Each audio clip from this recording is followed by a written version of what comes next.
demain, ça sera l'air. Ils vont demander qu'on privatise l'air. Non, sérieusement, vous ne trouvez pas qu'il y a des gens qui abusent en respirant trop? Moi, j'en connais qui ne devraient pas respirer. Hein. Alors, tu veux respirer, tu payes. On va élaborer un marché de la respiration. Et vous respirez trop, monsieur, je vous entends là. Hein. Oui, oui. Bon, donc, alors voilà le cynisme, voilà vers quoi on va arriver. Donc, le problème néolibéral fondamental, c'est le suivant. Le gâteau mondial diminue, il rétrécit. La part des plus riches, qui a augmenté de façon exponentielle, l'a conservée pendant les 3 derniers siècles, l'augmenté. Et le problème néolibéral, c'est le suivant. De la mondialisation néolibérale qu'on nous impose, ça a été dès le départ, comment conserver la part des plus riches et, si possible, la faire grossir quand le gâteau ne grossit plus. Ça va? C'est très simple. Si vous voulez faire grossir votre part quand le gâteau ne grossit plus, vous prenez sur la part des autres. Pas compliqué. Il faut démocratiser l'Irak. Il faut démocratiser l'Afghanistan.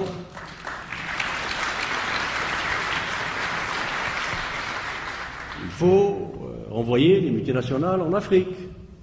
Il faut faire payer tous ceux qui étudient. Hein? Tous ces maudits jeunes qui thésaurisent l'argent.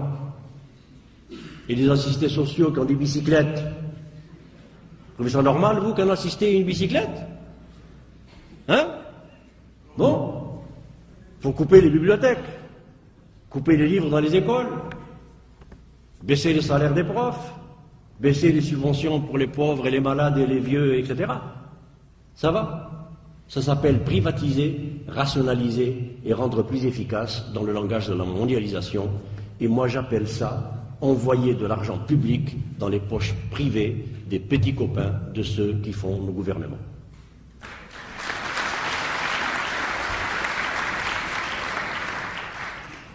Alors, pour aller vite, voilà le problème fondamental donc, de cette mondialisation. Et on nous l'a imposé comment? À partir des années 40, Bretton Woods, ça a été la première étape.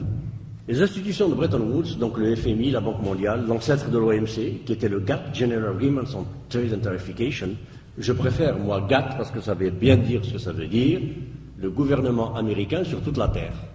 Ça, c'est clair. Mais ils ont changé ça pour OMC plus tard.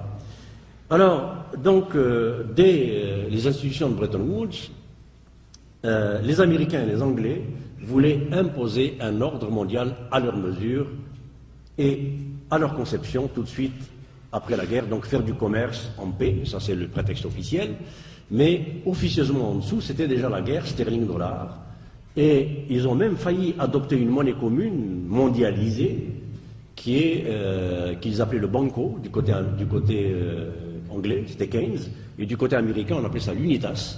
Mais finalement, ils ne se sont pas mis d'accord parce qu'ils voulaient encore continuer la guerre sterling-dollar, et vous avez c'est le dollar qui a gagné, donc, et un dollar convertible à parité égale avec une certaine quantité d'or, ce qui maintenait une certaine stabilité.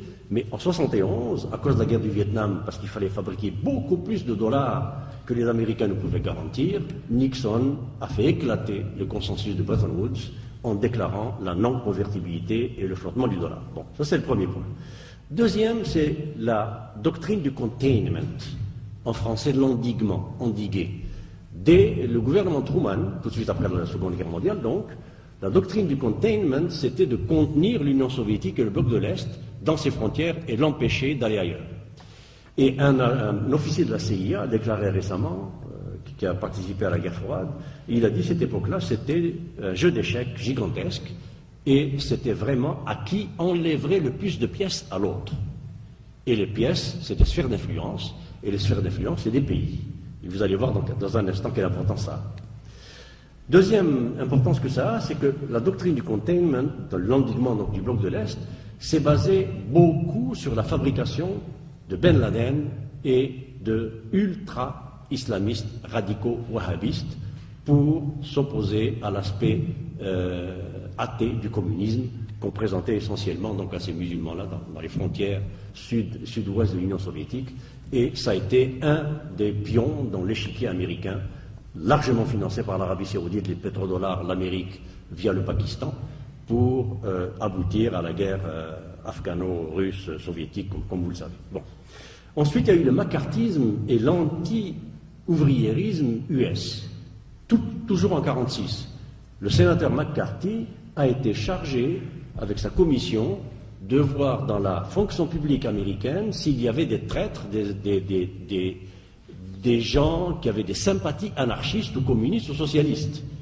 Et on demandait, ça me rappelle ce qui se passe maintenant, vous savez que maintenant, pour la bonne gouvernance d'entreprise et de gouvernement avec les commandites, Enron et tout ça, on est en train de demander aux fonctionnaires et aux travailleurs de faire de la délation. J'espère que vous le savez. Eh bien, c'est exactement comme l'époque du macartisme. Dénoncer tout camarade, tout copain de travail ou copine de travail qui a des idées ou qui a des sympathies anarchistes, socialistes, ouvriéristes, syndicalistes, et on le virait minimalita. Donc, ensuite, et ça, évidemment, ça a empêché toute éclosion d'idées ouvriéristes ou de politiques de classe laborieuse aux États-Unis, notamment et en Amérique du Nord. Et évidemment, ça a laissé le champ libre aux idées néolibérales qui sont des idées de capitalistes, de capitalisme financier sauvage. Les démocrates, c'est l'argent et le capitalisme financier du nord-est des États-Unis. Les républicains, c'est l'argent et le capitalisme financier du sud-ouest des États-Unis. L'échiquier politique américain, il n'y a rien d'autre que l'argent. Et canadien aussi. On va bientôt avoir les conservateurs, je m'en réjouis. Troisième ou quatrième étape, c'est la liquidation des non-alignés. Alors ça, c'est très important. Les pays non alignés, Bandung 56, Belgrade 62, des pays d'Afrique et d'Asie nouvellement indépendants qui allaient plus vers des nationalismes de type socialiste ou de type nationaliste gauchisant, ont décidé de ne s'aligner ni sur Moscou ni sur Washington. On fait du commerce entre nous. La Russie ou l'Union soviétique envoyait des tracteurs à l'Algérie, l'Algérie envoyait du vin, Cuba envoyait des médecins et des dentistes, l'Algérie leur envoyait de l'huile d'olive, la Tunisie de la harissa, etc. Bon. Mais ce commerce a impliqué, à un moment donné, au milieu des années 60, quelque chose comme une centaine de pays dans le monde.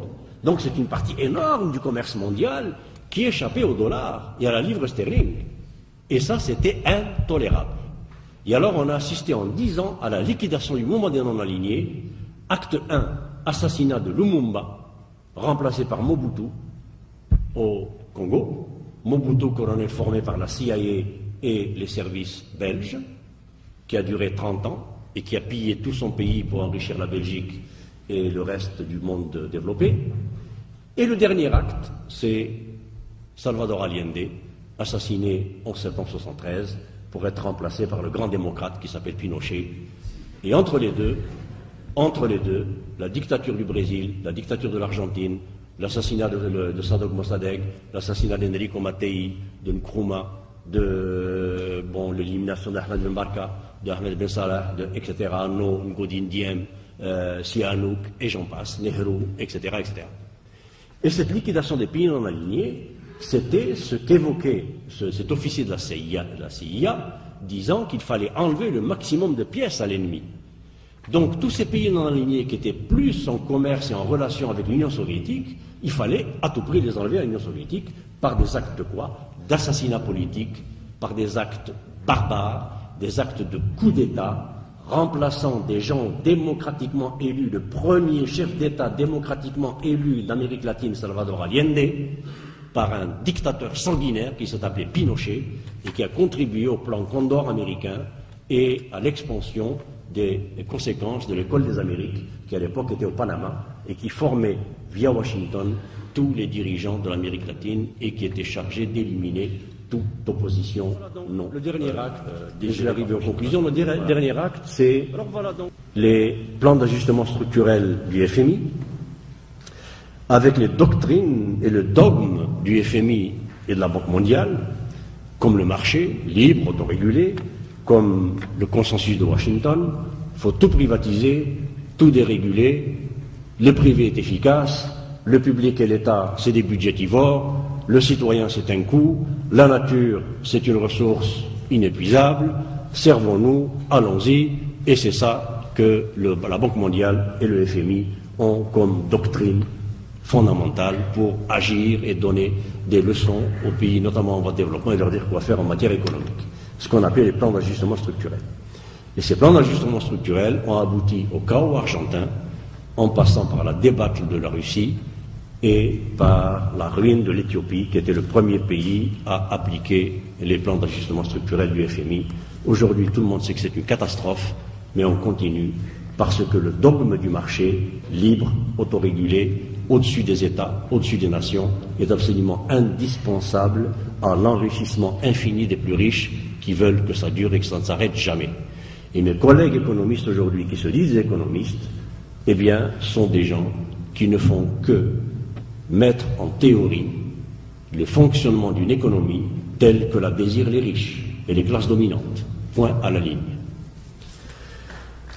Et c'est cette doctrine économique qui sert de base théorique à la mondialisation néolibérale telle que nous la connaissons. Alors pour conclure avec l'altermondialisation, et j'espère que j'ai été assez clair, malgré la rapidité du propos, par rapport évidemment à la complexité du sujet, eh bien, aujourd'hui nous en sommes à une deuxième forme de guerre qui a suivi donc les 4 ou 5 étapes que je viens d'évoquer. Ça a été d'abord la guerre des prix entre les deux capitalismes, guerre des prix entre les multinationales américaines, françaises, anglaises, canadiennes, japonaises, allemandes, etc. Et maintenant, c'est la guerre tout court. Pourquoi? Parce que la mondialisation